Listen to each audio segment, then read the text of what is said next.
Sesuai dengan apa yang dipertanyakan Bapak tadi, apakah ada ilmunya? Walaupun kami tidak tidur,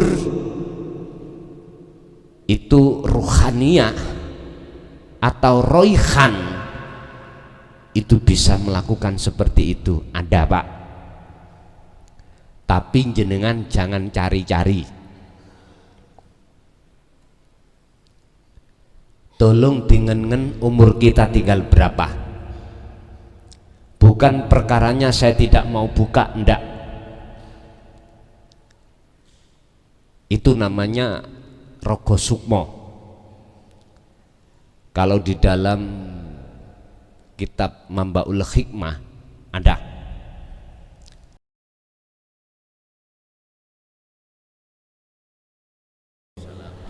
Wabarakatuh.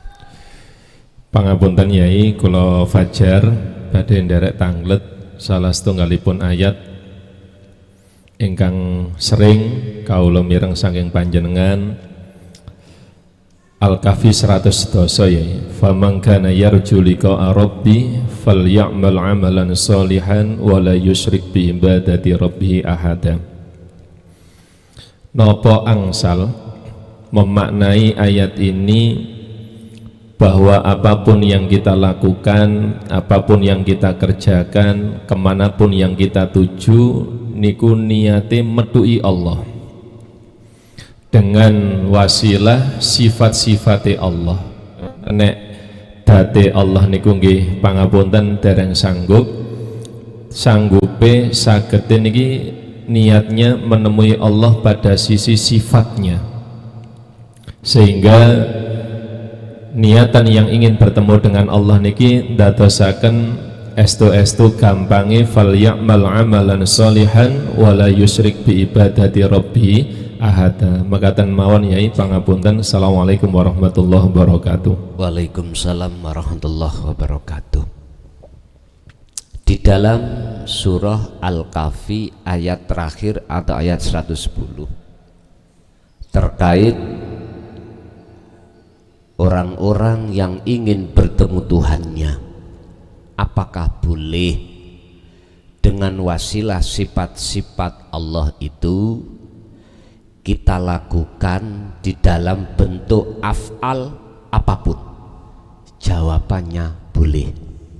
Bahkan ini lebih luas,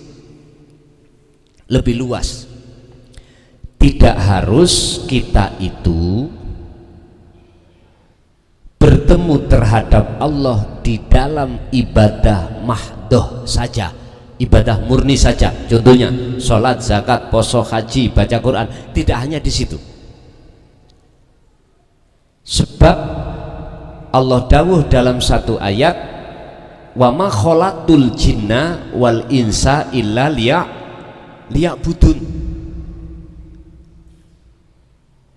Di sini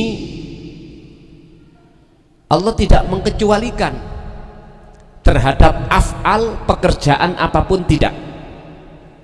Wa qala aidan wa ma umiru illa liya'budullaha mukhlishina lahuddin.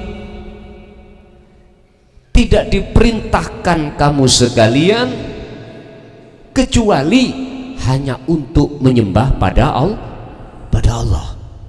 Berarti artinya bagaimana ibadah murni atau tidak murni itu betul-betul ternilai di mata Allah sebagai menyembah.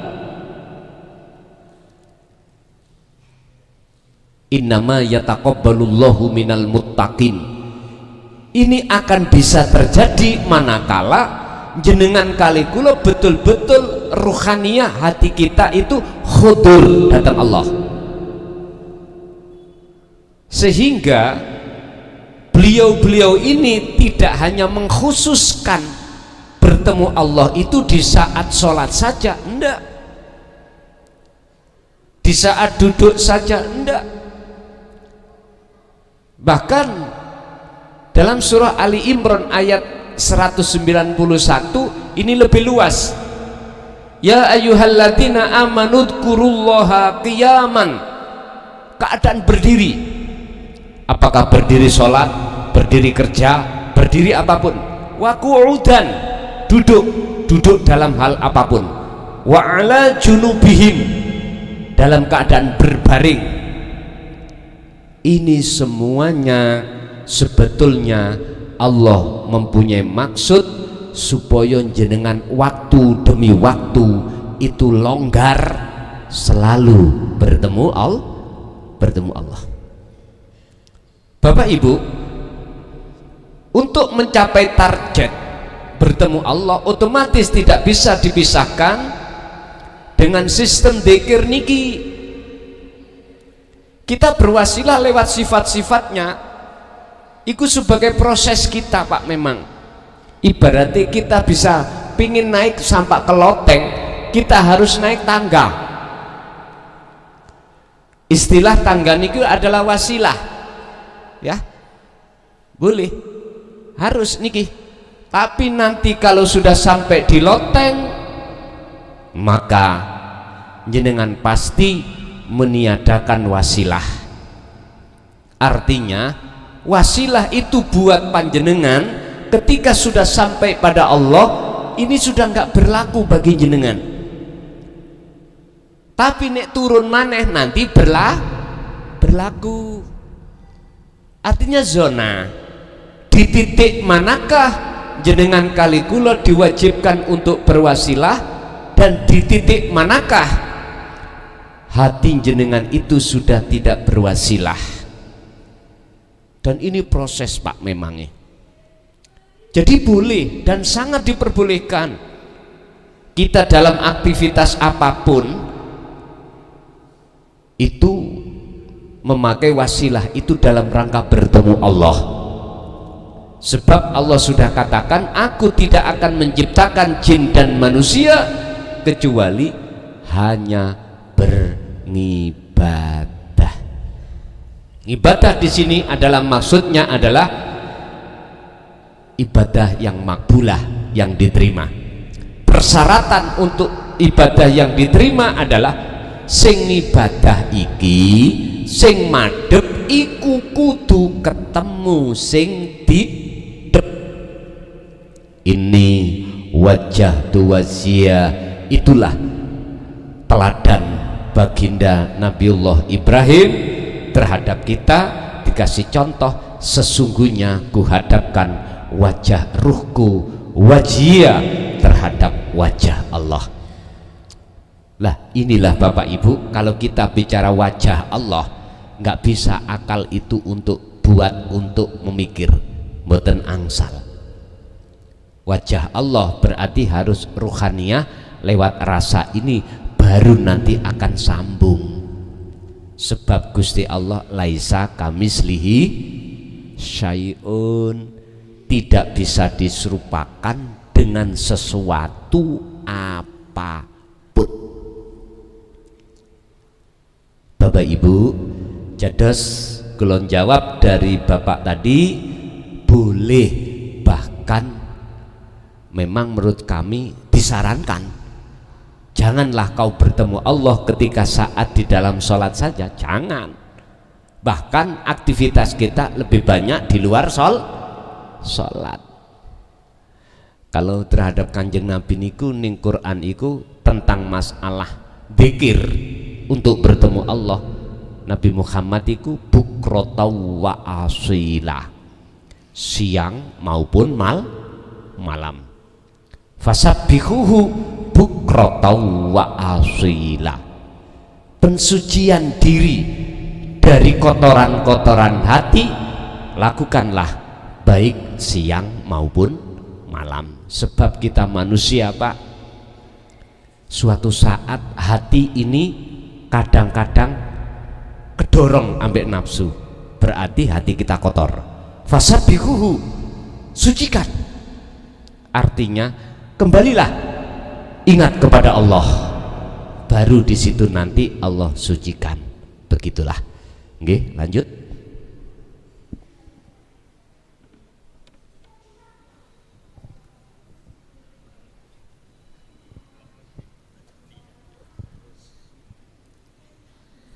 Assalamualaikum warahmatullahi wabarakatuh.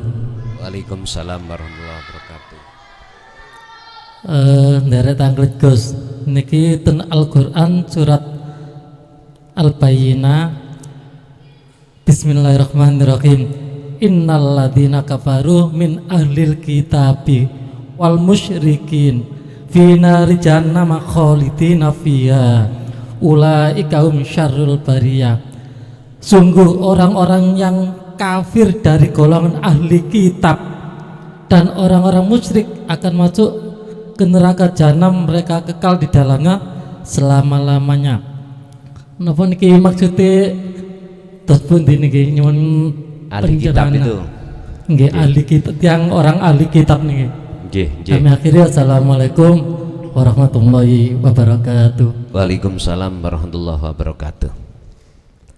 Apa bentuk wahyu Allah, sepahit apapun akan ku sampaikan dan ku terangkan. Urusan diterima atau enggak diterima seluruh umat itu bukan urusan saya. Ini tinggal kami mengambil tafsir mana, muhakamahkah, mutasabihakah, syariatkah, hakikatkah. Kalau kafaru musyrikun itu maklum, gitu, maklum. Ahli kitab ini yang bagaimana? Kalau bahasa kacamata syariah, orang-orang yang ahli kitab yang dimaksud pinter dalam hal kitab, sing kitab iku maksudnya di luar Al-Quran, apa? Taurat, Jabur, Injil. Yang kitab ini, mohon maaf ya, ini pandangan syariat. Ahlinya di sini, tapi keabsahan, keaslian kitab ini sudah dirubah. Itu disebut ahli kitab, diturut kacamata syariat. Dia mengartikan apa yang di dalam beberapa kitab ini tidak sesuai aslinya wahyu Allah, tidak sesuai. Sehingga mengapa kitab suci di dalam umat manusia itu diturunkan Allah sampai 4 kali. Pertama Zabur, kedua Taurat, ketiga Injil, terakhir Al-Quran. Apakah tidak sempurna wahyu Allah di Zabur kok muncul Taurat? Apakah tidak sempurna Taurat kok muncul Injil? Urusan ganti-ganti umat. Mengapa yang namanya kitab itu kok ya juga kan ganti? Bapak Ibu hadirin rahimakumullah, ini pahit Pak, tapi tetap saya sampaikan berdasarkan tujuan.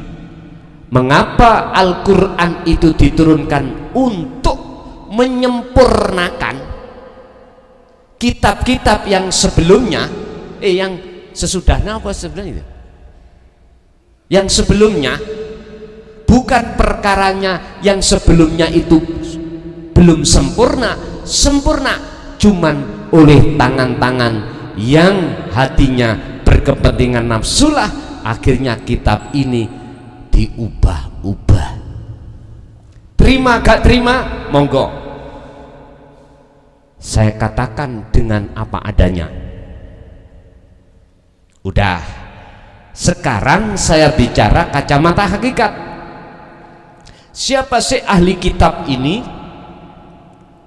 Orang yang alim dalam pandangan ilmu syariah, tapi tidak mengerti pandangan ilmu tauhid. Mohon maaf nggih. Mohon maaf, sepahit apapun harus saya katakan. Sekali lagi, secara pandangan hakikat kacamata aslinya adalah ahli kitab itu adalah golongan-golongan kita yang alim tentang ilmu agama, tapi sebatas syariah tetapi ruhaniyahnya tidak mengerti tentang ilmu hakikiyah untuk menuju makrifat Allah. Sebab di dalam kesempurnaan Islam itu ada 4: syariat, thariqat, hakikat, dan makrifat. Contoh saya kok dikatakan saya itu termasuk golongan orang-orang di situ tadi surat Bayyinah, musyrik, kafir, ngeten Pak. Pandangan hakikat baru bisa ketemu. Umpama saya ini dikatakan wong ahli kitab karena bisa maca Quran. Dikatakan ahli kitab bisa mengerti isi-isine Quran. Wis, contoh saya saja, contoh. Terus di dalam hati saya itu merasa saya makhluk lah yang bisa. Inilah ahli kitab. Contoh saya tidak mencontohkan orang lain. Contoh saya, kalau ini kubiarkan Pak, otomatis ning dodo kula sing muncul seneng dipuja orang lain. Akhirnya saya gila dengan pujaan orang karena saya merasa orang alim. Wes, akhirnya yahjubuhum biulumihim, Allah akan menutupi hati saya dengan ilmu tadi. Wes, ada lagi ahli ibadah yang disebut al-ubad. Saya rumah saya cedek Pak banget dengan masjid. Tiap saat dan waktu saya hadir pertama kali di masjid setiap waktu. Nyun sewu, satu sisi saya juga megang pondok, nggih maca kitab ning kono. Orang sekampung saya mengatakan saya ahli ibadah karena nggak pernah saya itu sobo kafe, nggak pernah. Memang faktanya nggak pernah saya. Sobo saya itu tiap hari tiap saat ada di masjid. Kalau tidak di masjid, di majelis taklim. Loh, orang lain mesti menilai saya ahli ibadah. Terus dalam hati saya merasa saya yang bisa melakukan itu. Berarti saya telah menyamakan diri saya pada Allah, tapi nggak terasa saya. Loh, inilah yang disebut ahli kitab atau ahli ibadah. Mung wae hanya secara syariat dikatakan golongan musyrik, secara hakikat hati saya kemasukan syirik khafi, lembut banget. Pahit loh Pak, ini saya sampaikan, tapi ini wahyu Allah, harus saya sampaikan. Makanya mengapa saya lebih sering menghitopkan diri saya aja, biar tidak ada yang tersinggung. Makanya asli nih ngoten enak beto wayang Pak. Dalang iki lho ya, wis penak iku. Masalahnya apa sing dicontohne iki wayange. Jadi wayang jenenge si A, si B, si C. Enak, aman. Tapi posisi seperti saya harus katakan sepahit apapun itu. Jadi ahli kitab contohnya saya tadi loh Pak Bu. Apa sebab saya kok selalu merasa beriman kalau saya yang melakukan? Karena saya merasa jauh terhadap Allah. Mengapa jauh? Karena saya termasuk anak buah iblis. Ngaten lho iku, anak buah nafsu. Ini tetap saya sampaikan urusan wis ojo oleh ngaji alhamdulillah. Ya niku sing kula goleki kok. Memange diringanno berarti kula diringanno. Tapi sing jelas saya tidak punya maksud apa-apa, Pak. Cuman satu maksud saya, supaya jenengan iki cek gak lari di tempat aja, tentang belajar ilmu, belajar praktek, tidak hanya praktek secara jasmaniah saja, biar juga praktek secara rohani. Sebab besok jenengan ketika meninggal sing kembali kepada Allah rohaninya. Jasmaniah sampai kali kula dari tanah kembali ke tanah. Ini kalau jenengan sadar, aku yakin berarti ini apa yang saya emban, saya bawa terhadap oleh-oleh terhadap jenengan, iki bentuk penyelamatan ruhaniyah hati kita masing-masing. Ini kalau sadar. Allahu waliyul ladina amanu yukhrijuhum minadz-zulumati ilan nur. Dari kegelapan kita akan menuju terang benderang manakala di dalam hati kita imannya hanya pada Allah. Tapi walladzina kafaru auliya'uhumut taghut yukhrijunahum minan nur iladz zulumat. Justru kita masuk dalam kegelapan manakala isi di dalam hati kita imannya pada tauhid. Tauhid itu selain Allah berarti makhluk. Jadi Pak Bu, yaitu tadi ahli kitab adalah saya. Mekaten nggih? Ngoten. Ada lagi?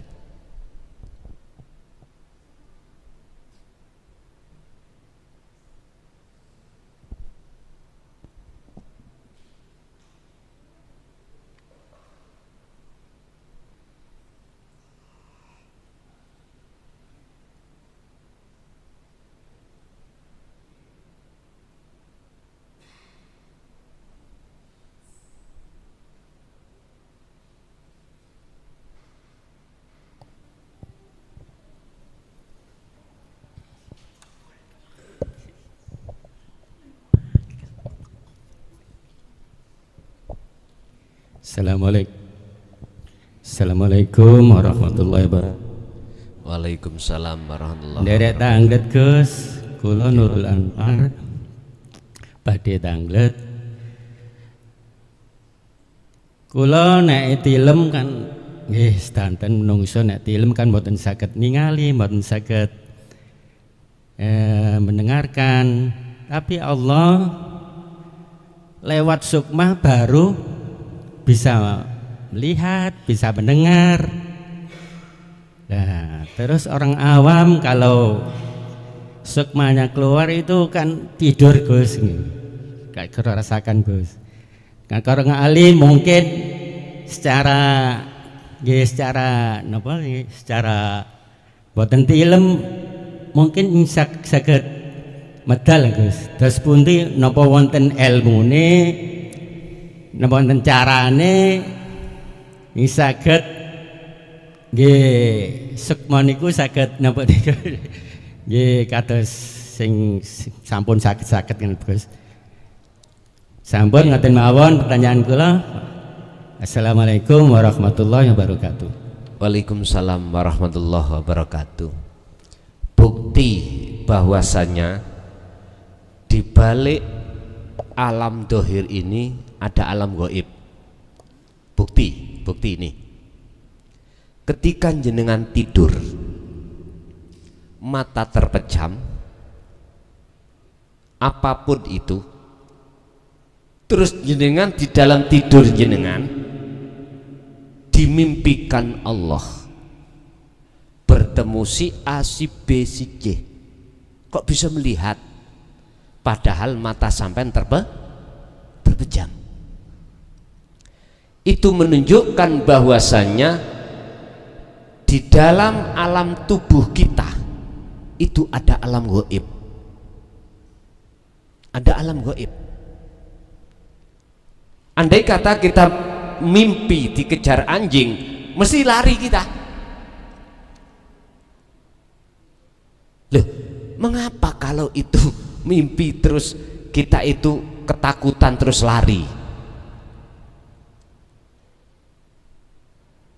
Ada yang mengatakan halusinasi lah, ngoten nggih. Saya kurang sepaham kalau dikatakan halusinasi. Sebetulnya itu adalah Allah memberikan tahu terhadap kita, sebetulnya di dalam jasmani kita ada rohani. Makanya Allah katakan wabtaghi fima ataqallah darul akhirah, pikiran rohaniahmu itu.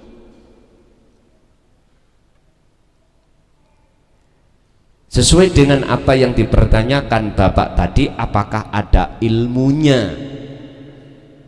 Walaupun kami tidak tidur, itu ruhaniyah atau roihan itu bisa melakukan seperti itu, ada Pak. Tapi jenengan jangan cari-cari. Tolong dengan umur kita tinggal berapa. Bukan perkaranya saya tidak mau buka, enggak. Itu namanya rogo sukmo. Kalau di dalam kitab Mambaul Hikmah ada. Tapi pertimbangkanlah, pikirkanlah dengan sedalam-dalamnya. Menurut hemat kami Pak, sisa umur kita ini hanya satu tujuan kita yang harus kita fokuskan, mendekat dan bertemu Allah. Sebab lewat disitulah nanti akan ketemu ilmune itu. Makanya jangan jadikan tujuan ilmu itu untuk seperti itu. Jadikanlah ilmu itu untuk mendekat dan bertemu Allah. Dzikir itu Pak, kalau boleh saya praktekkan ya. Kita ini jasa kan di dunia, ya toh? Oke, saya taruh ini langkah pertama. Sebelum langkah pertama itu langkah 0. Berarti sebelum 1 ada 0. 0 ini ditempati siapa? Ruh. Al-A'raf 172. Keadaan ruh sampai niku dulu sudah bertemu Allah. Berarti sudah ada alam kesucian. Fitrah niku, kefitrahan ruhaninya sudah pernah ngalami. Cara Nabi Adam pernah di surga. Lah gitu. Sebelum beliau ada di dunia loh Pak ya. Jenengan kali kula nggih sami, ruhaninya itu di alam surga. Ning singgasarane Allah. Alastu birabbikum qalu bala. Loh, ini kan bentuk kalau jenengan pernah bertemu Allah. Al-A'raf 172. Ini berarti langkah kosong. Artinya kosong, jiwa ruhani yang jenengan belum terkontaminasi dengan syahwatut dunia.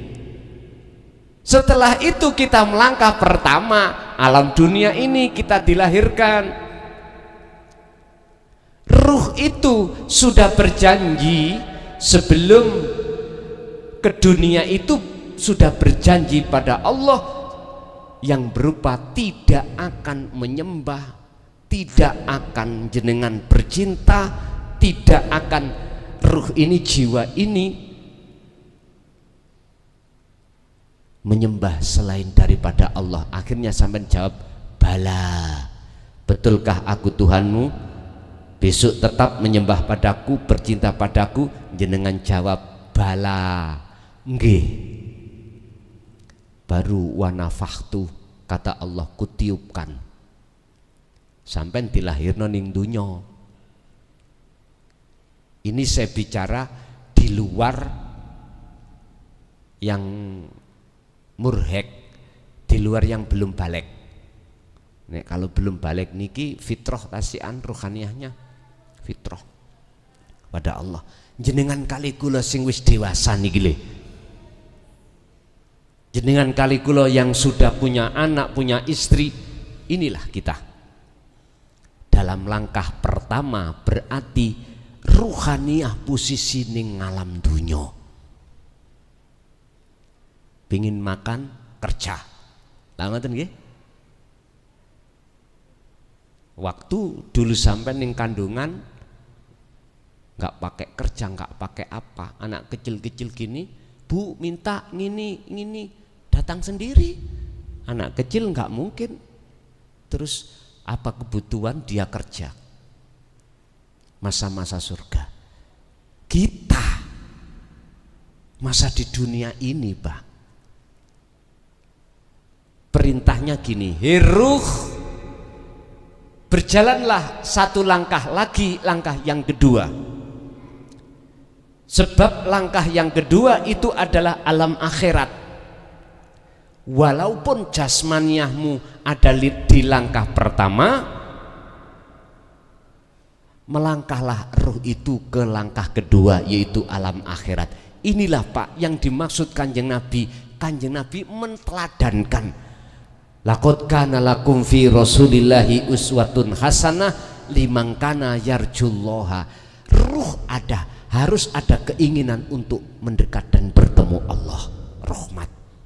Lah bisanya ruh ini, hati itu ada keinginan tersebut apa? Terimalah yastami'unal qaula fayattabi'una ahsanahu. Jikalau ruh kepingin bisa masuk langkah kedua alam akhirat, ruh pertama harus menerima risalah baginda Rasul, risalah seluruh nabi dan rasul. Yang terakhir adalah ta'alimat tauhid. Huwallazi arsala rasulahu bil huda wa dinil haq. Jadi maksud dinil haq iku bil huda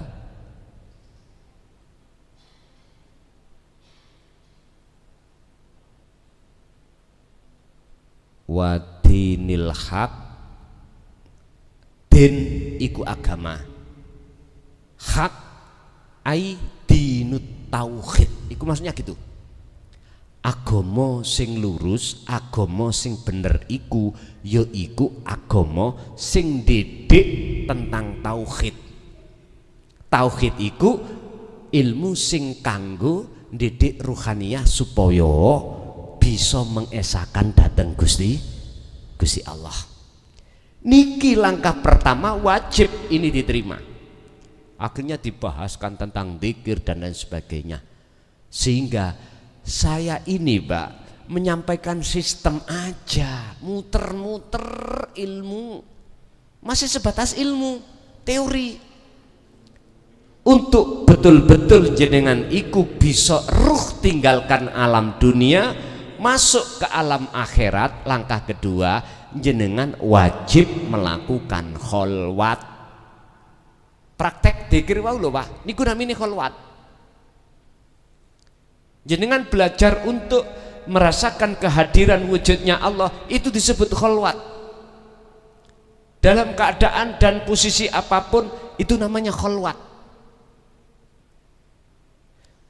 Langkah yang seperti inilah nanti akan bisa untuk sampai ruhaniyah iki tinggalkan jasmaniyah, masuk ke alam akhirat.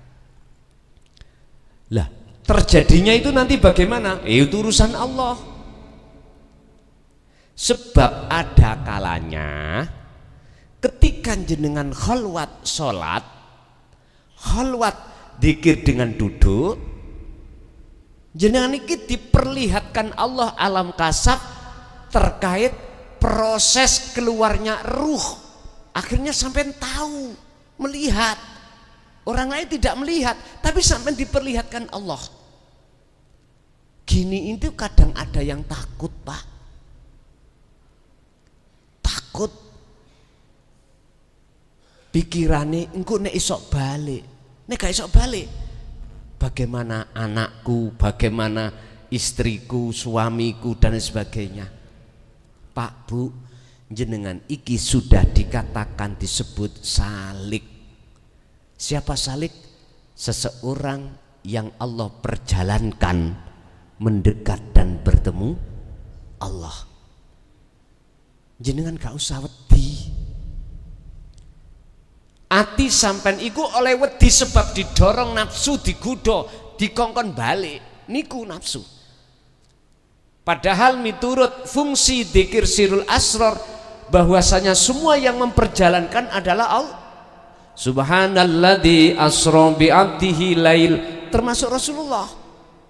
Mi'rajnya itu Allah yang memperjalankan, bukan berangkat sendiri. Subhana maha suci sapa Allah, alladzi kang asra kang nglakokake sapa ladi bi 'abdihi kelawan kawulane kan kawulane Allah, alladzi rupane Muhammad ibnu Abdillah. Berarti Kanjeng Nabi mboten mi'raj sendiri, tapi diperjalankan dening Allah. Diturut ayat itu loh, Al-Isra ayat 1. Lah, saran saya, oke lah jenengan itu ada keinginan kemauan bagaimana caranya jiwaku bisa keluar atau sukmoku bisa keluar seperti orang-orang yang sudah ngerogoh sukmo, tidak hanya di posisi dalam keadaan duduk bagaimanapun. Nek menurut kula jangan pernah jenengan ngaji tentang tauhid dan praktek ngelmunya disebut kholwat ini punya maksud jenengan itu seperti itu, jangan. Karena ini ranah Allah, wilayah Allah sudah. Jenengan kali kula cuman dikongkon diperintahkan untuk berzikir. Urusan nanti jadinya dalam perjalanan bagaimana, Allah udah wa aslimu lahu, serahkan pada Allah. Makanya untuk tawakal, untuk menyerahkan diri bisa dengan benar kalau jenengan ini sudah memegang dzikir yang kumaksud itu, baru sakit Pak. Kalau tidak nggih susah. Ingat, ada makalah di dalam kitab Hikam, bila mana Anda ingin natijahnya itu benar, bidayahnya kudu benar. Artinya jikalau jenengan menginginkan suatu keinginan itu sukses benar, maka jenengan awalnya bidayah itu kudu benar. Artinya apa?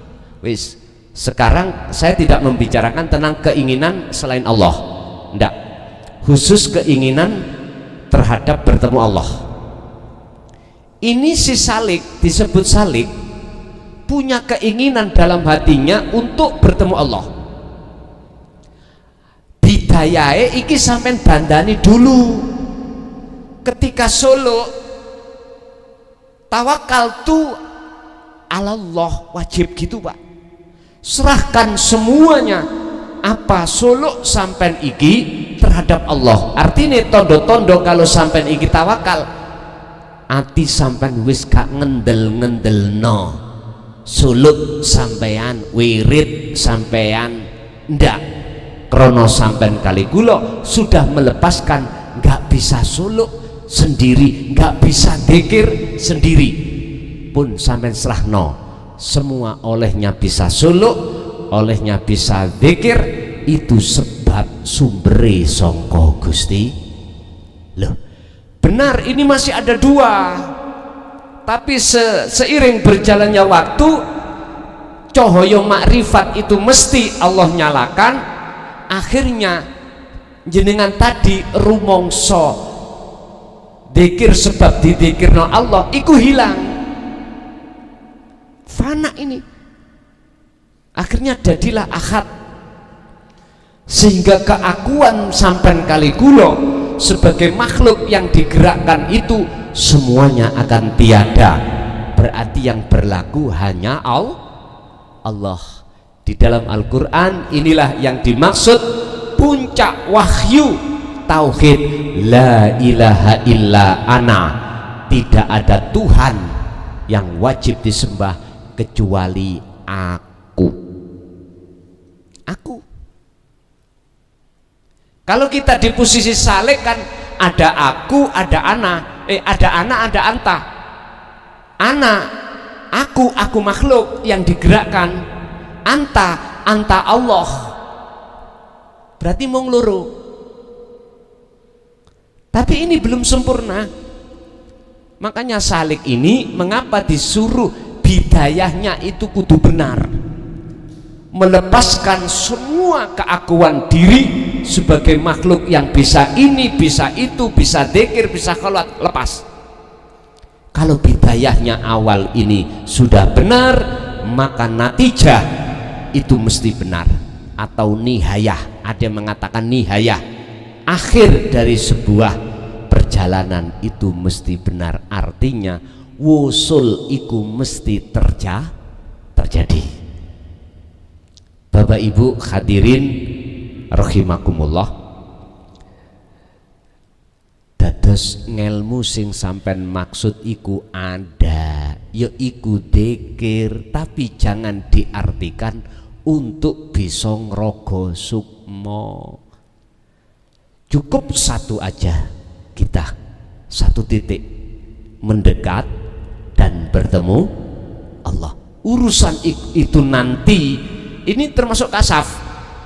Urusan kasaf ini nanti dibukakan Allah, itu urusan Allah, bukan urusan kita. Karena semuanya ini adalah wilayah Allah. Kita cukup diperintahkan berzikir. Mekaten.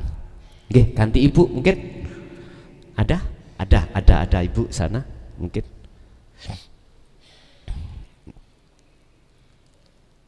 Monggo.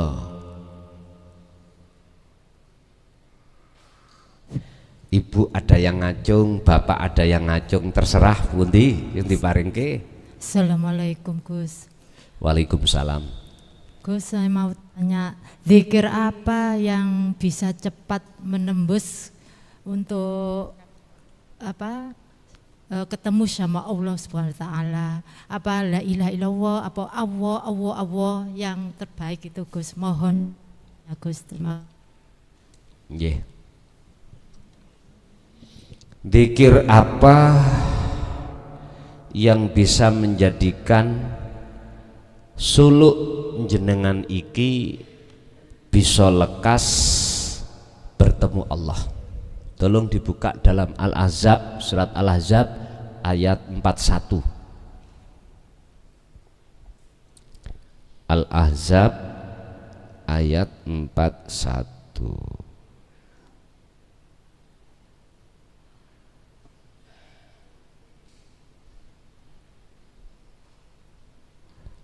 Al-Ahzab ayat 41.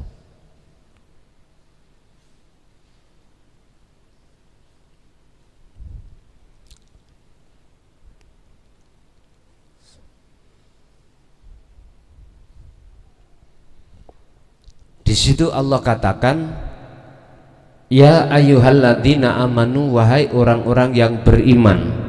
Yang dipanggil itu orang yang sudah beriman. Tidak ya ayyuhal muslimun, juga tidak ya ayyuhan nas. Udhkuru do ilingo sira kabeh Allah ing Gusti Allah, dzikron kelawan sak temene dzikir, kathiron. Udhkurullaha dzikron kathiron. Wahai orang-orang yang beriman, ingatlah kau pada Allah dengan sebenar-benarnya ingat. Di situ ada kalimat dzikron. Dzikron.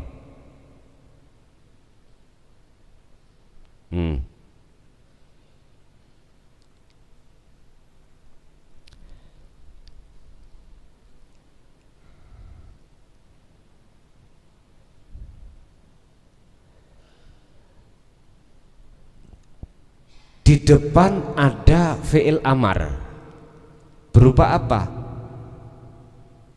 Udhkuru. Ini perintah. Menurut kami perintah itu wajib dilaksanakan. Al-imtithalul awamir, mana perkara yang diperintah Allah wajib kita lakukan. Tapi mengapa di belakangnya itu ada dzikron sebagai kedudukan maf'ul mutlak, padahal sudah diperintah nih. Inilah Pak, menurut kami ini perintah Allah yang tidak main-main. Mengapa alasannya Allah memerintahkan? Karena keadaan ruhaninya kita itu terbelenggu oleh nafsu, dalam keadaan gelap. Ini kalau sadar, pertanyaan ibu, zikir yang manakah yang dengan bisa cepat untuk bisa membedah alam akhirat atau bertemu Allah? Padahal banyak ayat petunjuk-petunjuk tentang bertemu terhadap Allah. Tadi seperti surat Al-Kahfi ayat 110, fal ya'mal amalan solihan, amalan solihan yang bagaimana, wala yusrik bi ibadati rabbi ahada, dan tidak menyamakan sesuatu pada Allah dalam diri kita. Itu bagaimana? Bon, bicara tentang dzikir Pak, miturut versi Quran tauhide wonten sekawan. Wonten sekawan. Iki mang busa lali aku.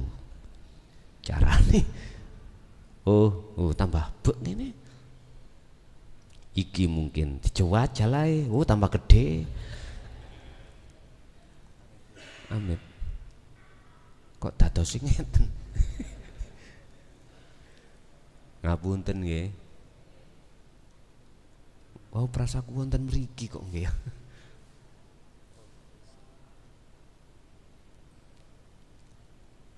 Oh niku.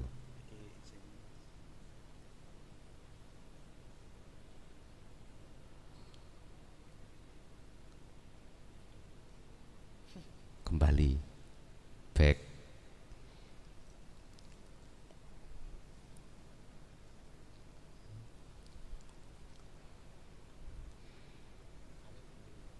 Oh nggih. Nggih. Ngene iki kudu ahline ya, Man. Gitu ya. Iki bab ngilmu loh, contoh didik ngene loh. Berhubung kita tidak bertauhid, tidak berilmu, gak iso sholat dengan benar. Kudu belajar ngilmune dulu.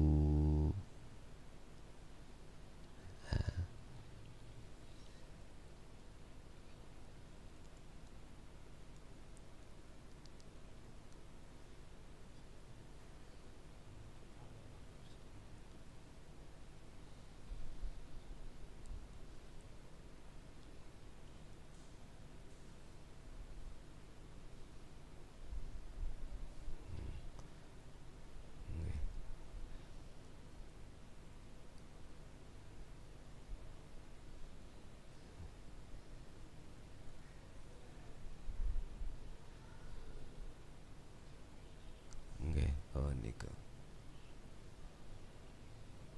Kalau itu menulis. Oke. Mari dong. Pertama kita disuguhkan Allah dzikir ing dalam golongan syariah.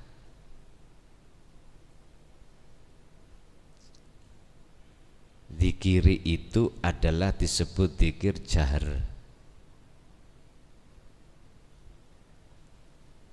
Rupane dzikir jahar la ilaha illallah.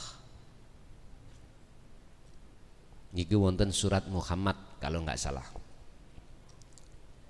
Naik satu tingkat lagi di dalam thariqah, kita disebut dzikir sirri. Rupane la ilaha illa huwa. Huwa iki sifat sebagai wasilah. Allah itu isim nama. Satu langkah lagi hakikat. Kita mengenal dzikir sirul asror. Rupane tauhide la ilaha illa anta. Anta ini sudah tidak membahas sifat, bahkan nama tidak, karena anta sudah di depan. Berarti Allah sudah terasa dekat. Jadi sudah nggak ngucap nama, nggak ngucap sifat. Mimpa di ulama ahli tasawuf mengatakan bila suarin wa kalamin wa lafdin, itulah dzikir yang tidak menyebut nama atau berkalam atau bersuara, sudah tidak. Makanya disebut sirrul asror itu di situ. Kalau kita masih mengatakan dzikir sir, itu berarti hati masih mengucap nama Allah, Allah, Allah, Allah dalam hati terus Allah, Allah. Kadang-kadang jikalau ini sudah sampai terbiasanya bunyi sendiri, sampai dengar, jenengan lu mendengarkan kalau napas itu berbunyi Allah, jantung berbunyi Allah, semua.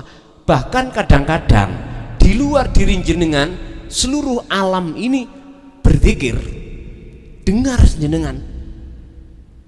Lah bukan ini yang dimaksud, yang ditanyakan ibu, mana dzikir yang dimaksud bisa untuk lekas cepat menuju datang Allah alias membedah rahasia alam akhirat. Bapak Ibu, kita kan sering dengar di istighosahan fatayat miftahul jannah la ilaha illallah. Lah ngaten nggih? Niku pun diucap tok.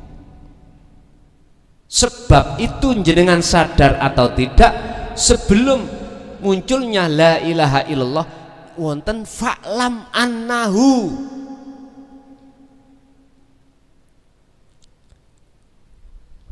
Fa'lam annahu artinya ngertenono, fahamono opo arti di dalam la ilaha illallah.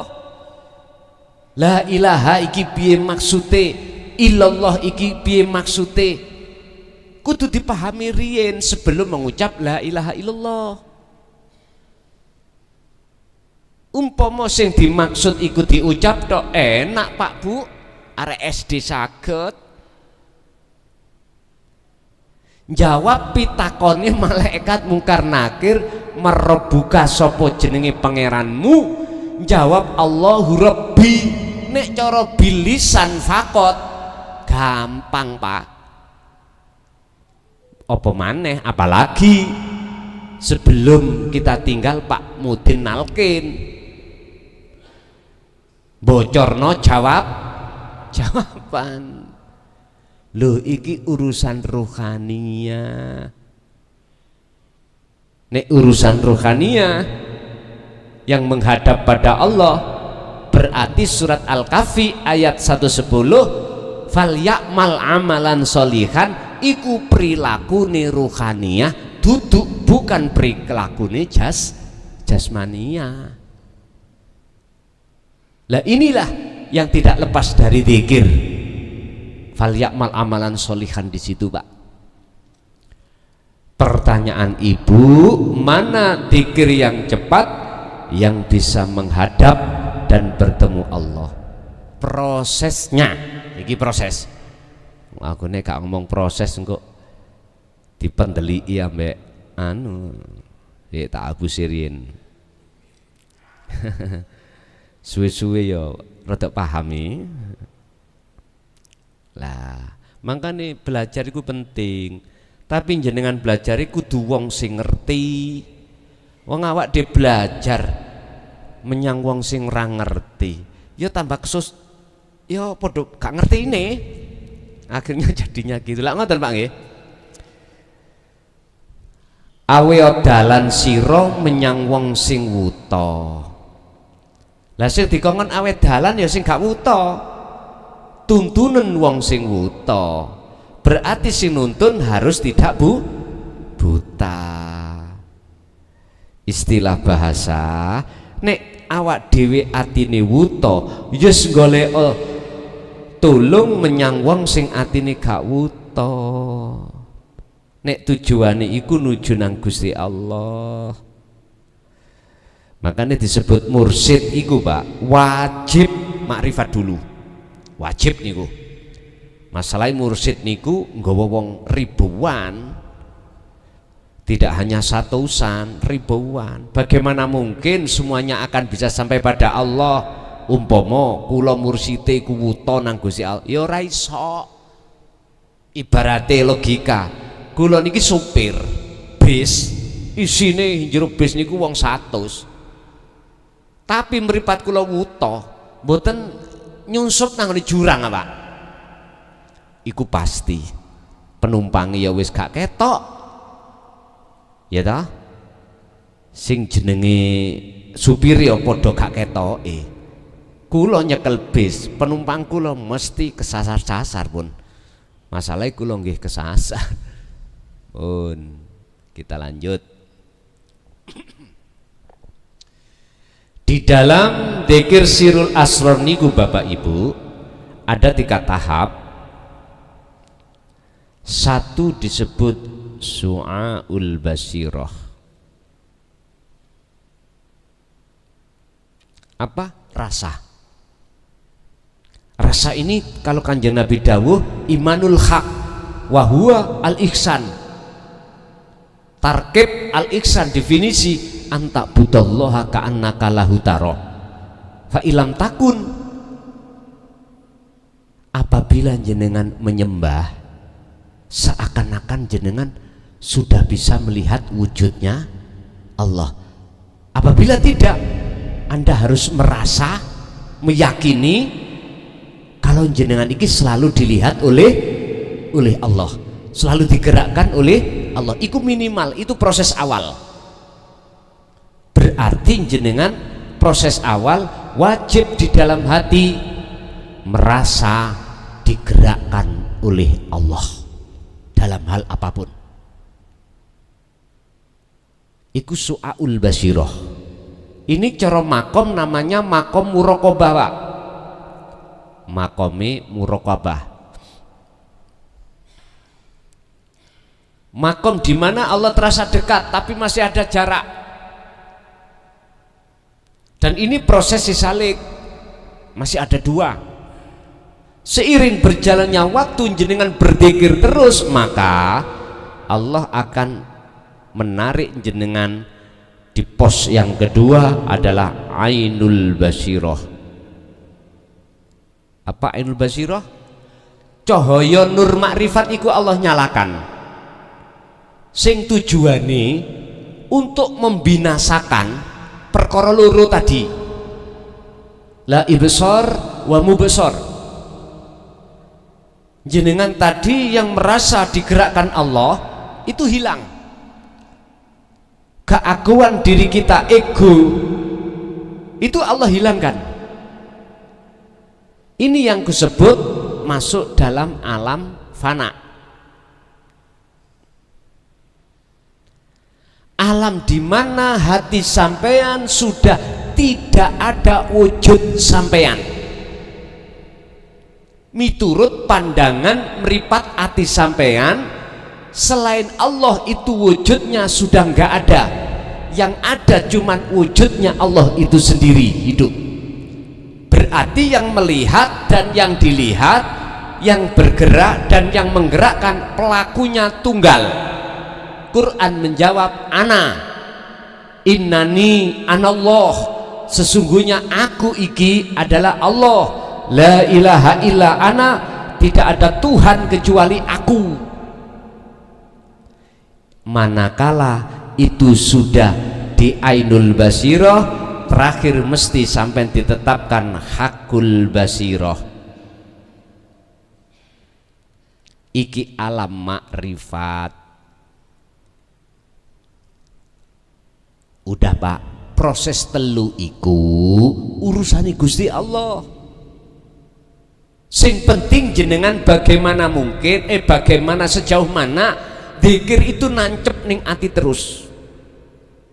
Ingat, Allah pesankan terhadap kita dalam surah Al-Baqarah 256, faqadistamsaka bil urwatil wuthqa lam fisomalaha. Kalau kamu sudah mendapatkan akses dariku untuk bertemu aku, maka jangan pernah itu kau lepaskan. Pegang teguh taliku. Tali ini Allah itu tadi, dzikir tadi. Kalau jenengan bertanya bagaimana caranya untuk cepat lekas bertemu Allah, dzikir apa? Yang jenengan kudu takok Gusti Allah. Wong sing duwe hak iku Gusti Allah. Cuman nek ngomong sistem teori gini ki. Sistem teorinya di sini. Sampai kudu berzikir iku terus menerus, tapi masalah ketemu itu hak prerogatif Allah. Disinilah yang terakhir yang ku maksud, setelah hakul basirah makrifat ini muncullah yang terakhir hakikat muncul namanya makrifat, dikiri namanya fana udzikri, tauhid la ilaha illa ana. Pun telas pun nek wis kaya ngene monggo sedo ora apa-apa. Tapi nek durung tekan kene qad khosiro, apalagi qad khosirul ladina kadzdzabu biliqaillah. Siapapun yang mendustakan pertemuan terhadap Allah di dunia ini, kalau dia sudah meninggal, qad khosiro, sungguh celaka ruhaniyah ini. Udah, niki peringatan Allah. Makanya mengapa saya harus berani menyampaikan walaupun pahit kurasa, sebab Rasulullah juga menyampaikan. Kalau ada makalah yang mengatakan bahwasanya Rasulullah nggak pernah menyampaikan tentang tauhid ini,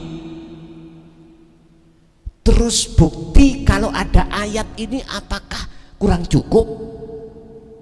Kalau Rasulullah juga menyampaikan, menurut kami kalau Rasulullah tidak menyampaikan, nggak mungkin wahyu ini sampai terhadap kita.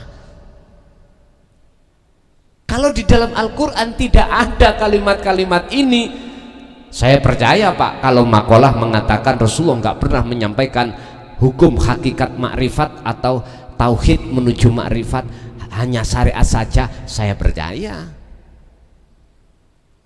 Terus adanya iki, apa kita kurang percaya? Apa mungkin ini ditambah-tambahi? Pak nyun sewu, Quran itu bagi umat Islam ditaruh hukum yang paling tinggi. Ini munculnya dari Quran. Setelah itu as-sunnah untuk umat Islam ya. Setelah itu ijma' qiyas. Lah munculnya ini ada di dalam Quran. Masa sih ini sih kurang percaya umat manusia? Wis wallahu alam. Itu bukan urusan saya. Urusan saya wajib menyampaikan ini. Urusan saya dibenci oleh umat Indonesia misalnya, lebih baik daripada aku dibenci Allah dengan bentuk saya khianat dari tabligh ini. Nggih ngapunten Kang Kathah. Kalau dihitung-hitung Pak, nggih, cara umpama dihitung-hitung bek murtabek, lah nyapa sih kula niki golek perkara. Lah ngoten nggih. Turu po'o ning omah. Lah ngoten nggih. Padahal urusan tauhid iki urusan yang paling riskan di tengah-tengah umat Islam khususnya. Sebab banyak yang mengatakan dzalika dhalalah, iku sesat ajaran iku. Ada yang mengatakan gitu, dan itu ahli kitab. Dan itu ahli kitab. Kok bisa saya katakan? Iya, saya pernah ngalami sendiri, bermuhadatsah, berdialog seperti itu. Bahkan ada yang mengatakan, nek syariatmu iku belum teteh, kui nek ngaji babakan hakikat tauhid gendeng awakmu. Ada yang mengatakan gitu. Ya sudah, itu haknya beliau-beliau Pak ya, tidak bisa kita salahkan. Tapi aku juga punya hak untuk menyampaikan pendapat. Ya ini tadi pendapat saya, menungso iku gak cukup mikir urusan jasmani. Menungso iku harus juga mikir perjalanan rohani. Sebab disebut menungso gak mungkin mung jasad saja, tetapi juga ruh. Dengan bukti jenengan tidur itu nanti ada terjadi sesuatu kejadian mimpi, berarti menunjukkan itu adalah alam gaib. Berarti menunjukkan dalam diri ada ruh. Ya sudah, Bapak Ibu hadirin rahimakumullah Bu. Jadi nek menurut sistem dzikir sirul asror inilah untuk mencapai fanaud dzikri. Dan urusan prosesnya ya udah saya katakan tadi. Perlu diketahui yang lebih penting, urusan ketemu iku wilayahe Gusti Allah. Pun kula mboten saged untuk mengatakan, oh meneh ketemu kamu. Oh mboten. Itu urusan Allah. Kami itu hanya urusane nduduhne sistem, jenengan budhalo dhewe. Ngaten lah. Nggih. Ada lagi Bu? Ibu dulu.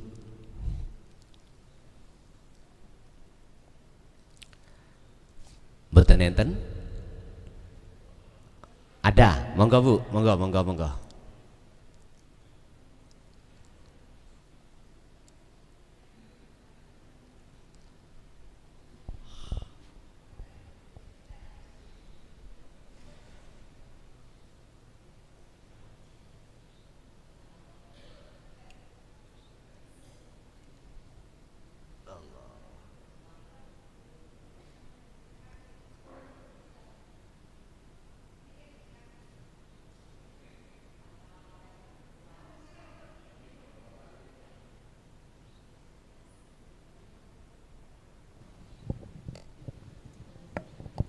Assalamualaikum Guson. Waalaikumsalam. Mohon maaf ini mau tanya mengenai bagaimana ciri orang-orang yang sudah mencapai makrifat. Kemudian yang kedua, bisakah orang-orang yang seperti kita ini bisa mencapai ilmu makrifat tersebut? Begitu aja. Terima kasih. Nggih. Assalamualaikum warahmatullahi wabarakatuh. Waalaikumsalam warahmatullahi wabarakatuh. Apa ciri-ciri orang itu hatinya sudah ma'rifat Allah? Man arafa nafsahu faqad ngarafa rabbahu. Barang siapa yang sudah kenal dirinya, maka betul-betul kenal Tuhannya. Sederhana aja Bu.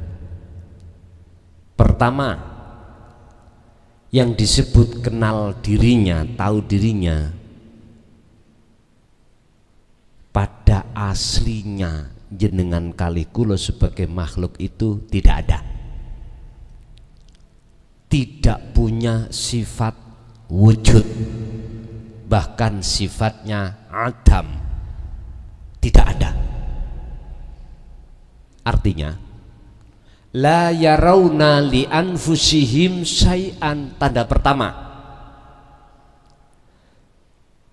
ketika jenengan ini berdiri di zona ada,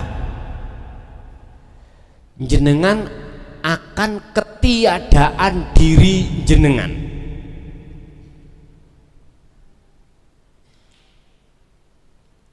Bingung mboten?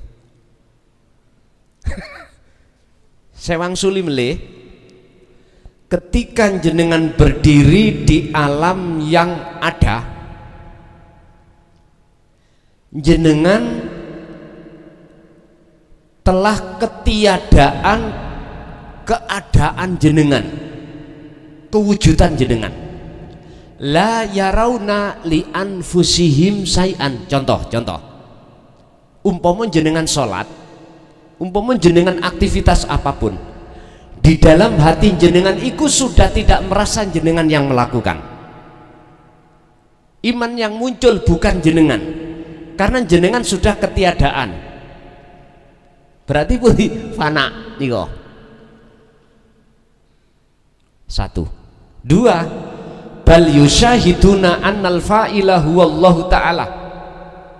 Iman yang muncul, rasa sing muncul iku ihsan. Bagaimana ihsan?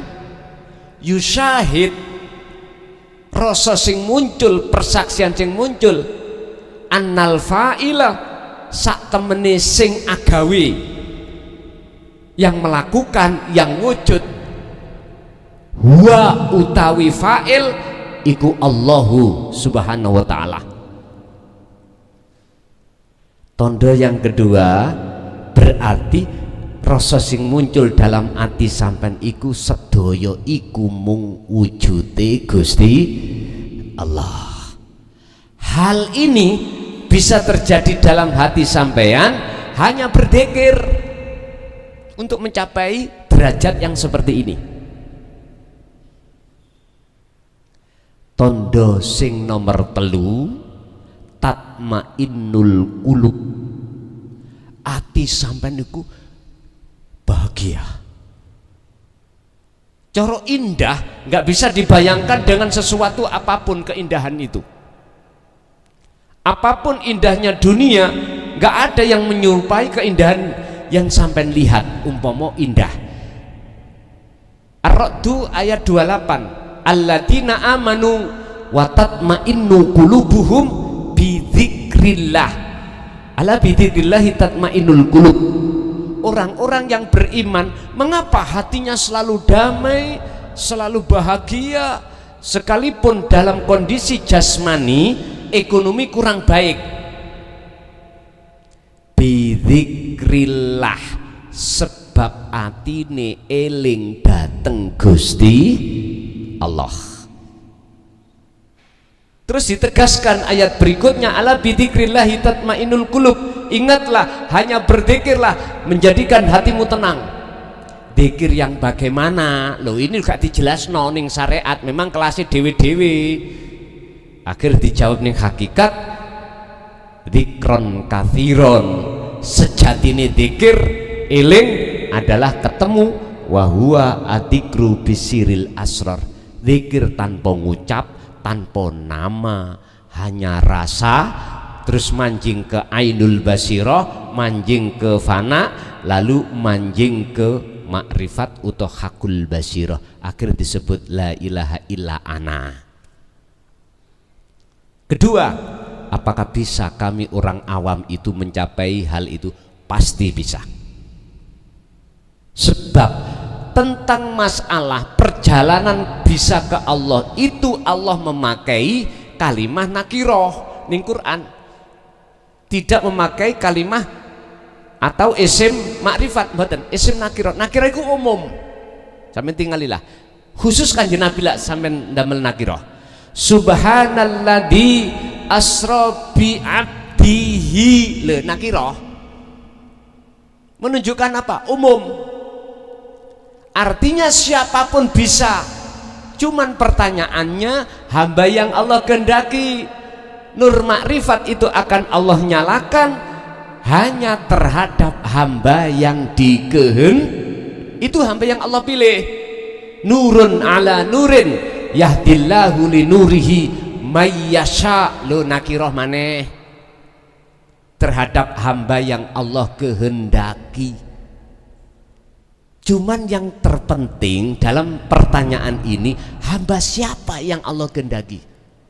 Az-Zumar 18 Allah jawab, alladzina amanu alladzina yastami'unal qaula fayattabi'una aksanahu. Kalau terhadap Nabiullah Adam ada di surah Al-Baqarah, fatalaqqa Adamu mir rabbihi kalimatin fataba alaihi. Nabi Adam isok balik nanggone alam akhirat lagi Pak, setelah dia melanggar makan buah khuldi, terus alasan itulah Allah mengusir ke dunia. Adam ditanya mau kembali enggak? Nggih, ono syarate apa? Nabi Adam wajib menerima kalimah. Kalimah iku wahyu. Wahyu iku pundi? Ya ilmu tauhid ini yang untuk ruhania. Berarti siapapun panjenengan alladzina yastami'unal qaul, setelah mendengarkan ajaran Rasulullah di jalur tauhid ini, terus ati iku condong beriman, fayattabi'una aksanahu, lalu melaksanakan kholwat dzikir iki, maka itulah yang Allah katakan sebagai hamba yang Allah pilih. Mboten sedaya tiyang Pak, kula bisa membuktikan 26 tahun niku lho kula ngaji bab niki. Wa aktsaruhum la yu'minun, kebanyakan enggak percaya. Ya sudah, itu bukan urusanku. Rasulullah disuruh menyampaikan, wa ma arsalnaka illa mubasysyiran wa nadhiran. Muhammad, aku tidak mengutus kamu kecuali basyiron wa nadhiran. Apa basyiron? Memberikan kabar yang beriman tadi, wa nadhiran, memberikan peringatan terhadap yang tidak percaya. Jadi Kanjeng Nabi nggak ada kapasitas untuk memaksakan, nggak boleh. Saya juga nggak boleh memaksakan orang untuk percaya, nggak boleh, karena semua orang punya hak masing-masing. Terus tak simpul nih, walladzina kafaru innalladzina kafaru sawaun alaihim a'andzartahum am lam tundirhum la ya sudah, Qur'ani ngomong ngonon, Gusti Allah ngenas, kebanyakan nggak percaya, terus mau bilang apa kita? Kita maksakan diri, ya jelas tambah salah. Ya sudah, kalau sudah Allah mengenas, kebanyakan nggak percaya, tinggal kita ngelambai mawon. Berarti gak salah wis dinas Gusti Allah. Lah ngoten nggih? Ya si semuanya ayat turun itu ada asbabun nuzul. Mengapa Gusti Allah kok mengenas? Lebih banyak tidak percaya karena manusia hatinya sudah diingatkan tapi tetap tidak percaya. Akhirnya apa? Khotamallahu ala qulu, dikunci sudah, dikunci. Sama dengan kita. Mengapa Rasulullah diturunkan dan membawa dinu tauhid? Karena keadaan posisi ruhania kita itu sebabnya terjerumus di dalam jurang nafsu ini. Makanya di situ kan ada dua, wa minhum man hadallah wa minhum man haqqat alaihi dhalalah. Sebagian kecil ikut tadi bisa nerimo, tapi sebagian besar itu tidak mau nerimo. Ya sudah, kalau seperti itu mau bilang apa? Wis pokoke dilakoni ngoten mawon. Nek cara kula tak sampekno urusan percaya gak percaya urusan dewi-dewi. Ingat, semuanya itu membawa konsekuensi masing-masing. Oke Bu, masih ada Ibu? Ada, monggo. Ibu sudah 3 kali ini ya, monggo, monggo Bu.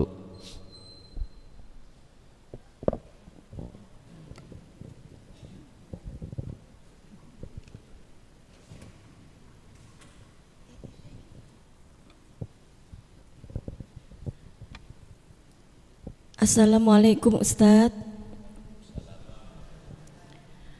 Matur suwun wektalipun. Saderengipun ngapunten Ustadz mengenai dzikir kala wau dalam tasik belajar ya Ustadz, masih terus belajar. Ngendikanipun jenengan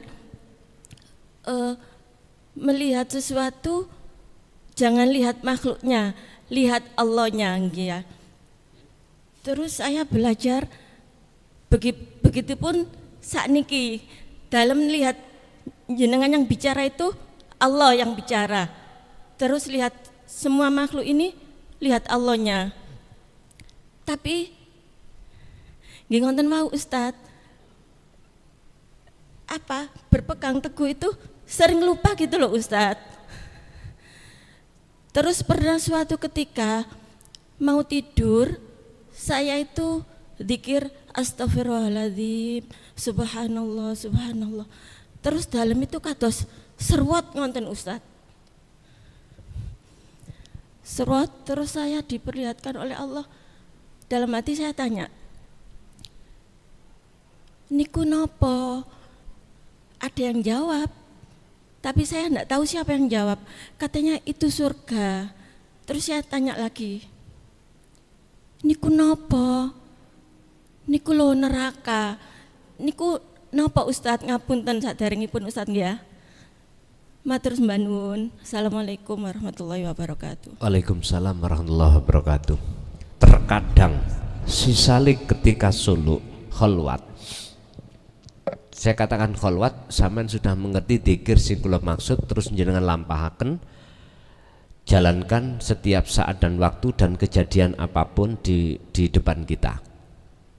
Terkadang si salik itu Allah tampakkan alam-alam kasaf, alam kasafah, termasuk surga. Itu kan makhluk toh Pak. Surga itu makhluk toh. Pahala itu makhluk toh. Semua makhluk, cuman aja posisinya ada di alam mukasyafah. Kalau jenengan tanya apakah itu makhluk, terus dibalik semua itu pasti ada Allah. Lah inilah butuhe jenengan ketika saat solo itu dibekali tentang wawasan dzikir sirul asror, supaya tidak mudah hati sampean kejebak dalam wujudnya makhluk. Oke, biar sampean cegak hanya merasakan wujudnya Allah secara batin, biar juga sampean nyatakno wujudnya Allah dohir. Tapi tolong ini nanti yang bagi yang tasik bingung jangan dipaksakan. Pun kalau tak nulis laksana ini biji kacang Bu nggih Pak, anggap aja itu biji kacang, atau biji jagung boleh, kedelai juga boleh, terserah. Kalau di sini yang mahal duren aja lah. Nah, ketika jenengan melihat bijinya, mata dohir bisa melihat. Tapi mata dohir disuruh untuk melihat di dalam biji itu ada hidup, nggak bisa, karena tertutup oleh wujudnya bijinya. Tapi mata hati sampean pasti bisa melihat wujud hidup di situ yang disebut iman yang benar, yaitu ihsan. Ya rasa iku mau. Terus dibuktikan Pak secara dohir. Jenengan melihat pada seluruh alam ini ada Allah toh? Itu hanya dengan mata hati. Rasa tadi lewat rasa. Akhirnya aku yakin kabeh makhluk iki ada Allah hidup di situ, karena kalau nggak ada Allah hidup itu nggak mungkin makhluk itu bisa bergerak. Sebab yang menggerakkan makhluk semua adalah Allah. Oke, ini bentuk mata hati. Sekarang dinyatakan wujudnya urip secara dohir. Mungkin bisa dilihat di dalam surat Al-Hadid ayat 3. wal awwal wal akhir wal zahir wal batin. Tentang kewujudan Allah itu tidak hanya di batin, juga di lahir, tidak hanya di awal, juga di akhir semua persoalan. Caranya ya nopo? Ngeten. Ibarat jagung, biji jagung ya tanduran rek, jero lemah pendemen, digejek terus dilebokno, biji iku terus diuruki meneh. Lah ngoten nggih. Wis, bahasa jenengan rohaniyah. Idfin wujudaka fi ardil humul. Wujud jenengan tenggelamkanlah kuburan di dalam bumi humul. Bingung Pak, apa bumi humul? Bumi kesunyian, yaitu kholwat. Nabi Yunus diuntal ikan besar, mboten kelihatan Nabi Yunus, kelihatan iwake. Berarti meniadakan keakuan diri ego sebagai manusia lewat kholwat, sistemik zikir. Iku cara untuk meniadakan wujud kita sebagai makhluk ego. Setelah itu dipendem, setelah biji kacang itu yang dipendam, akhirnya muncul gini Pak. Nanti sampean lihat lah. Enggak ya? Ini namanya pohon. Disebut pohon atau wit.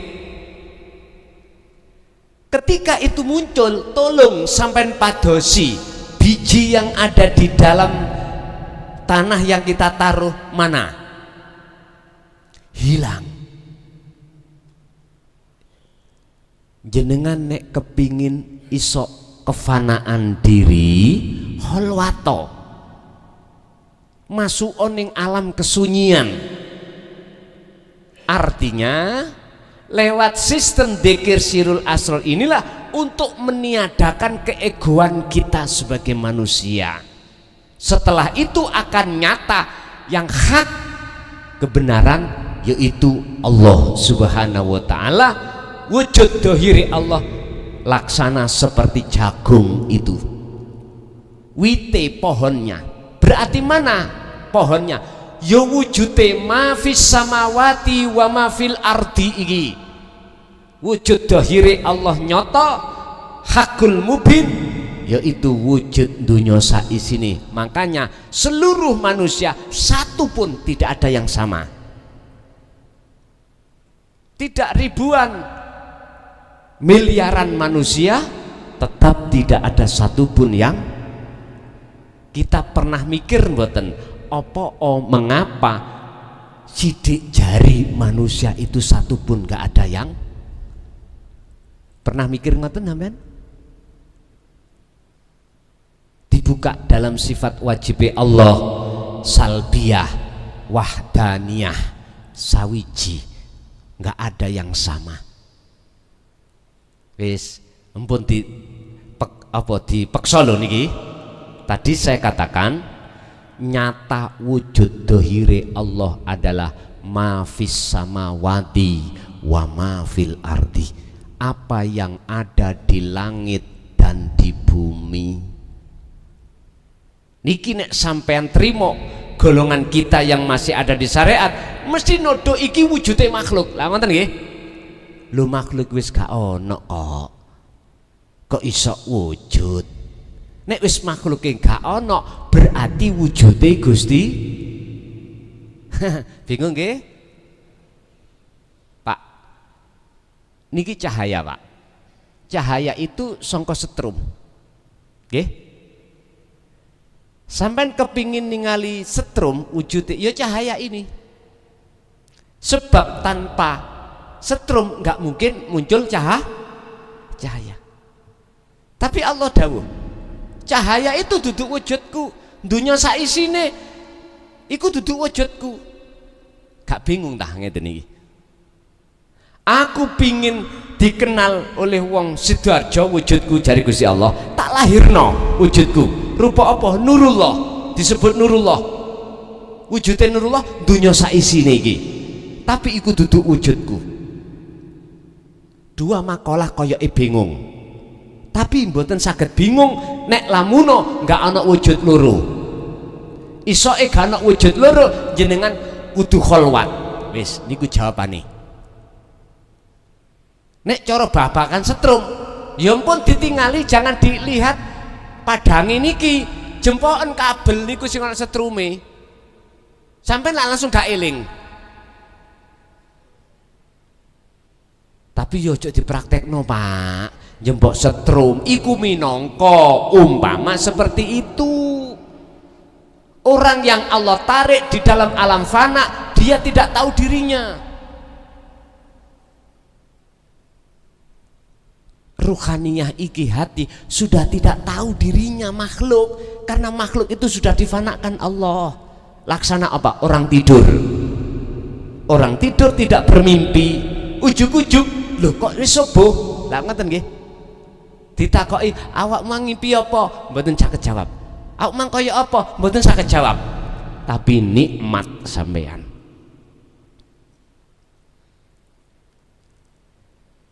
Jadi Bu, jenengan jangan pesimis. Kita itu sebagai orang pasti bisa jikalau kita termasuk hamba yang Allah kehendaki.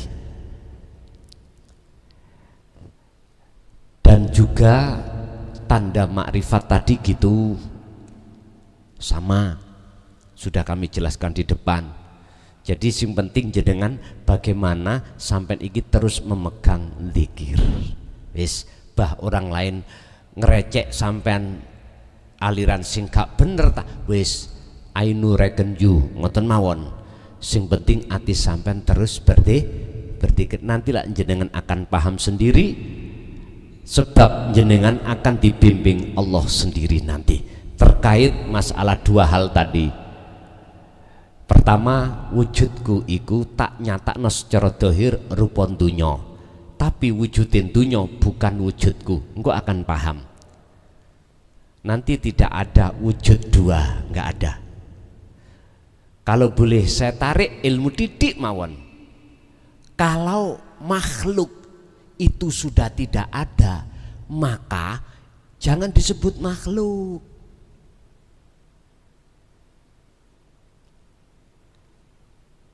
Sekali lagi, kalau makhluk itu sudah fana, jangan disebut itu wujudnya makhluk. Wis tambah ngeluh maneh. Wis ditatapno tembok menae lho. Artinya tatapno tembok, sampean iki terus dikiriku ditegeni.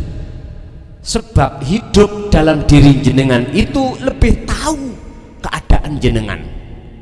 Dan aku yakin Allah itu tidak akan pernah menjerumuskan jenengan dalam jurang kesesatan. Ingat, jikalau Allah sudah memberikan hidayah pada satu hamba, satupun orang lain tidak akan pernah yang bisa menyesatkan. Sebaliknya, jikalau Allah menyesatkan satu hamba, satupun tidak ada orang lain yang bisa memberikan petunjuk. Okay.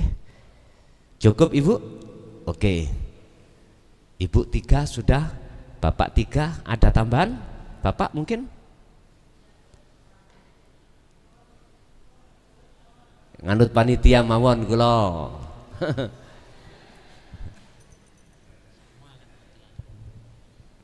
Assalamualaikum warahmatullahi wabarakatuh. Waalaikumsalam warahmatullahi wabarakatuh. Sebelumnya saya mohon maaf, saya tanya Gus pun penjelasan. Yang satu kul huda hudallah, kul huda huda Muhammad. Yang kedua Muhammad Arabun. Sekedap mboten patek jelas telinga kula. Kul huda hudallah, kul huda huda Muhammad.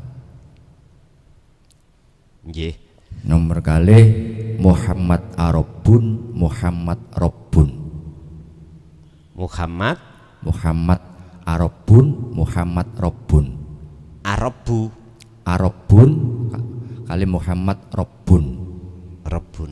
Nomor 3, bagaimana sifatnya syariat seperti apa, sifatnya yang hakikat seperti apa, sifatnya tarekat seperti apa, sifatnya orang makrifat seperti apa, supaya kita tidak tulis ya, kebegal. Pak. Ini aku gak nutut nulis kula. Kalem-kalem mawon. Tentang sifat tadi. Ya, sifat syariat seperti apa? Sifat syariah. Ya, terus sifatnya hakikat seperti apa? Nggih. Sifatnya torekoh seperti apa? Nggih. Sifatnya makrifat seperti apa? Ngoten nggih. Mohon penjelasan supaya enggak jatuh bangun sakit. Nggih. Sampun? Pun. Assalamualaikum warahmatullahi wabarakatuh. Waalaikumsalam warahmatullahi wabarakatuh. Kul huda hudallah. Bahasa kul iku kalau kita telisik dari ilmu nahwu adalah kata perintah. Yang diperintahkan siapa? Ini Quran apa senes, Pak? Yang tanya tadi loh. Ini Quran apa senes? Halo. Senes, oke. Katakanlah makola. Ngoten mon nggih. Katakan, mbuh sapa sing mengatakan iki? Nek cara Quran kula ngomong Muhammad, lah ngoten nah. Kul huda terkait masalah petunjuk. Iku hudallah. Petunjuke Allah. Pundi sih petunjuke Allah yang disebut petunjuk Allah? Kenek kula wastani khotir. Apapun itu bisikan sing mencondongkan ati sampan iki dateng pendekatan dan bertemu Allah, berarti yaitu kul huda hudallah. Lungguhe di mana? Lungguh duduknya ini di asyhadu alla ilaha illallah. Niki berarti persaksian hanya pada wujudnya Allah. Aku bersaksi sesungguhnya tidak ada Tuhan yang wajib kusembah kecuali Allah. Ini berarti ranahnya ke syahadat hakikat. Yang kedua, kul huda huda Muhammad.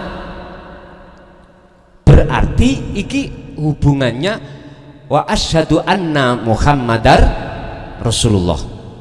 Katakanlah petunjuk ikut dari Muhammad. Berarti iki hukum syariat.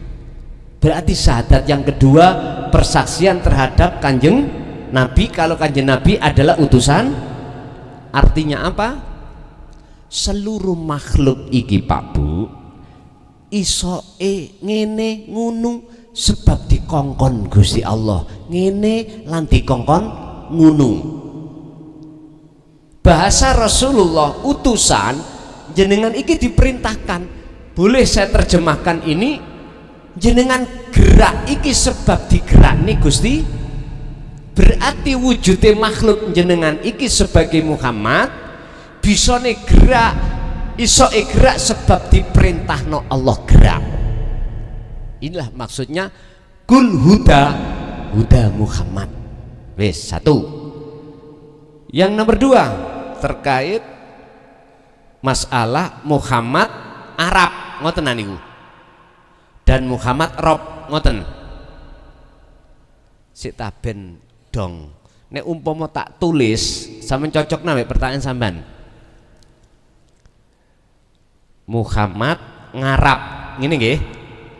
Kali Muhammad Rob ngene ya bener ya maksud sampean. Oke. Arab iku lak wong Arab toh. Nah ngoten nggih. Apakah yang dimaksud itu Muhammad Arab? Iki piye?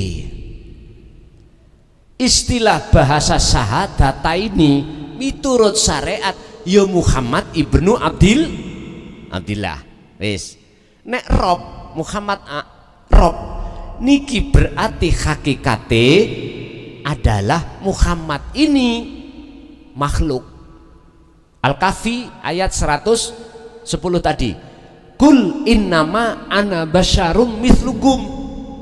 Muhammad, katakanlah apa yang dikatakan Kanjeng Nabi, innama ana, sesungguhnya aku iku basyarun mithlukum, menungso padha mbek awakmu. Sik, Kanjeng Nabi ku menungso napa khalik? Menungso nggih? Jenengan menungso. Jadi secara hakikat makhluk siapapun iku disebut Muhammad. Karena muncul saka dene Nur Muhammad, ada yang mengatakan Ahmad. Muncul yang jenengan ing dunya niki menungso sebab nyun sewu ruh tadi yang ditaruh Allah di jasad, ruh disebut Nur Muhammad, yaiku wiji kang dumadi salebete urip. Terus ditaruh baru muncul jenengan disebut Ahmad utawa Muhammad, gak lanang gak wedok, makhluk. Hakikate lumput ditarik ning syariat. Nek tak sampean tarik ning syariat yo Ibnu Abdillah, Rasulullah iku Arab sana. Nek Rob yo niku wau. Aslinya hakikat berarti sedaya makhluk iki adalah utusan Allah. Saya katakan utusan, bisanya bergerak sebab diperintah Allah gerak. Meripat dikon ketip, makhluk Muhammad rupa meripat saged ketip ya sebab diketip nih Gusti, diperintahna Allah ketip. Ngoten lho. Ampun kerana syariat mboten saged diterima niki mengke. Bon, itu yang kedua. Yang ketiga tentang masalah sifat. Sifat yang ada di syariat, thariqat, hakikat, makrifat itu bagaimana? Ngeten. Kita menerjemahkan syariat dulu.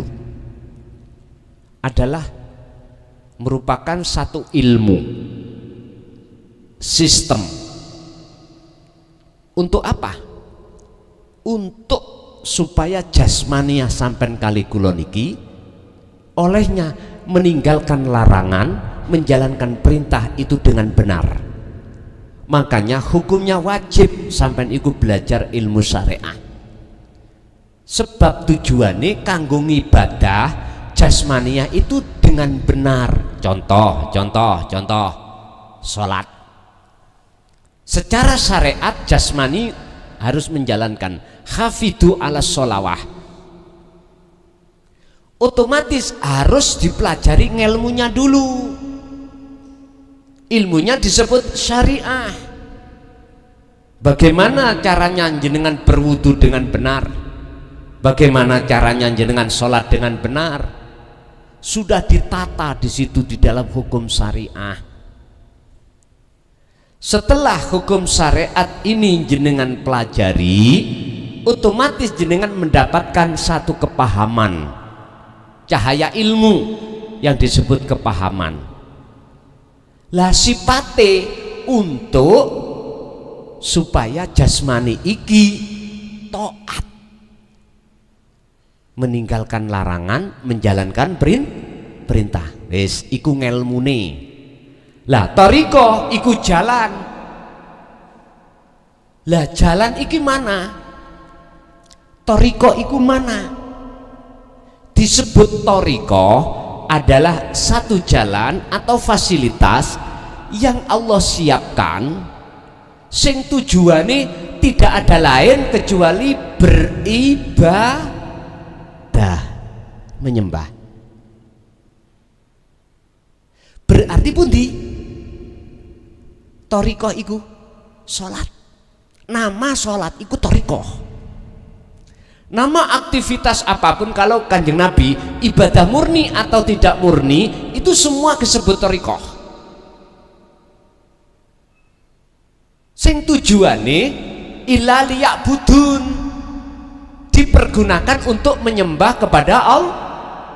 Akhirnya muncul hakikat. Apa sifatnya hakikat? Iku juga sistem ngilmu sing khusus kanggo untuk mendidik ruhaniah kita, supaya ruhaniah kita ketika saat berjalan di thariqah tujuan itu supaya benar. Makanya hukumnya ngaji tauhid menurut kami wajib, supaya ruhaniyah ini nanti ketika menyembah itu dalam keadaan benar. Jadi sifatnya hakikat adalah mendidik ruhaniyah supaya bisa beribadah dengan benar. Sekarang aku tanya, umpama jenengan ini tidak berpikir, tidak memikirkan pendidikan rohaniah tentang tauhid, terus kita itu sholat, terus keadaan waktu sholat hati kita itu ingat Allah, ingat selain Allah, iku wis mesti lho Pak. Apakah sholat itu di mata Allah benar tah? Ayo dijawab ning atine dewe. Saya ulang, ketika kita tidak mau tentang hakikat satu pendidikan ilmu tauhid untuk meluruskan tujuan kita beribadah supaya bisa naik ke makrifat ketemu Allah, umpomo awak dhewe ngunu terus sholat, terus waktu sholat hati kita dalam keadaan tidak baik saja, artinya teringat selain Allah, apakah itu tidak melanggar Al-Quran? Mpun dijawab ning lesan, ayo dijawab ning atine dewe. Sehingga mengapa harus dihadapkan tauhid ini Pak? Sehingga di dalam hakikat punya sifat. Apa sifatnya? Meluruskan jenengan kali kula supaya betul-betul mengesahkan Allah. Kalau makrifat sifatnya namung situ apa? Jais, wenang. Karena Allah itu wenang lakoni ngene, wenang lakoni ngunu wong Allah. Kalau hati sampean sudah ketiadaan selain Allah, berarti wenang itu terjadi. Lah wong sampel ya Pak, wonge Pak. Wong fana iku kan wong lali. Wong lali iku wong lali saliyane Allah maksudnya. Wis gak ro bojone, wis gak ro liyane. Istilah bahasa mungkin disebut majedub ya. Wong jadab, wong gendeng nang Allah bisa dihukumi tayu. Mboten saged ta? Lho, kok medekno ngono ngaji tauhid dadi wong gendeng. Ngeten lho Pak. Gendenge ati menyang Gusti Allah. Sehingga perkara selain Allah difanakno Gusti Allah. Lah iki masane sampai berapa hari, berapa bulan, berapa tahun, iki urusannya Allah sudah. Kita nggak bisa masuk ke ranah itu ngatur-ngatur mbak sakit. Yes. Nek tak simpulno, syariat itu adalah kendaraan, tumpaan, thariqah adalah sebuah jalan, hakikat adalah tujuan, makrifat adalah sudah sampai pada tujuan. Semuanya membawa karakter sifat masing-masing. Sifatnya sepeda ya mengantar sampean, sifati thariqah jalan untuk menyambungkan sampai tugu tujuan. Jalan itu akan benar manakala ada tujuan iki. Tujuannya ngaji, udah dibimbing sampai tekan mriki, berarti sifatnya makrifat. Mana pertanyaan aku kalau sudah di sini sepeda sampean? Mana jalan-jalan sampean? Mana tujuan sampean? Ternyata makrifat iku nyatane hakikat. Nyatane hakikat, nyatane tujuan sampean adalah ngaji. Nyatane hakikat adalah makrifat ini. Saged dipaham Pak? Rada bingung nggih? Wis tetep teng mriku kula ngadong hidayah Allah. Masing ilmu dijelasno sak jelase kaya apa, nek hidayah Allah mbak mboten muncul, mboten mungkin kita akan paham mekaten.